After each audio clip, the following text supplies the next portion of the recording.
Hi అండి. ఈరోజు Valentine's day కదా! నాకు అంతకన్నా ఇంపార్టెంట్ ఏంటంటే, ఇదే రోజున మాకు ఎంగేజ్‌మెంట్ అయితే జరిగింది. అంటే మాది లవ్ అండ్ అరేంజ్డ్ మ్యారేజ్. అందరిని ఒప్పించి అందరి సమక్షంలోనే పెళ్లి చేసుకున్నాము. కాకపోతే పెళ్లి చేసుకునే ముందు బొట్టు పెట్టడము, ఎంగేజ్‌మెంట్ చేసుకోవడం అవన్నీ ఉంటాయి కదా! ఫిబ్రవరి 14న ఎంగేజ్‌మెంట్ అయితే చేసుకున్నాము. అందుకే ఈరోజు అంటే నాకు చాలా ఇష్టమండి. మా లవ్ సక్సెస్ అవ్వడానికి ఫస్ట్ స్టెప్ ఇదే కదా మరి. అయితే ఏమైంది, మార్నింగ్ నుంచి వెయిట్ చేస్తున్నాను.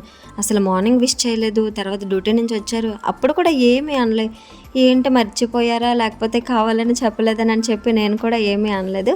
ఆఫ్టర్‌నూన్ వచ్చినప్పుడైతే ఇలా ఫ్లవర్ బొకే ఒకటి, చాక్లెట్ అయితే పట్టుకొని వచ్చారండి. చాలా అంటే చాలా హ్యాపీగా అనిపించింది. గిఫ్ట్ ఏదైనా సరే, చిన్నదైనా పెద్దదైనా మనల్ని గుర్తుపెట్టుకొని మన కోసం అంటూ పట్టుకొని రావడం కూడా అది కూడా గ్రేటే కదా! అందుకే నేనైతే చాలా హ్యాపీగా అనిపించిందండి. మరి మీ హస్బెండ్స్ మీకేం తీసుకొని వచ్చారో కామెంట్ సెక్షన్‌లో కామెంట్ చేయండి. నేనైతే చాలా హ్యాపీగా ఉన్నాను. అయితే చాక్లెట్ చూడగానే నాకన్నా ఎక్కువగా మా బాబు ఫీల్ అయిపోతున్నాడు. ఇదేనండి మరి ఈ రోజుటి వీడియో. మరి ఈ వీడియో నచ్చినట్లయితే ఒక లైక్ కొట్టి కామెంట్ చేయండి మరి. Bye bye.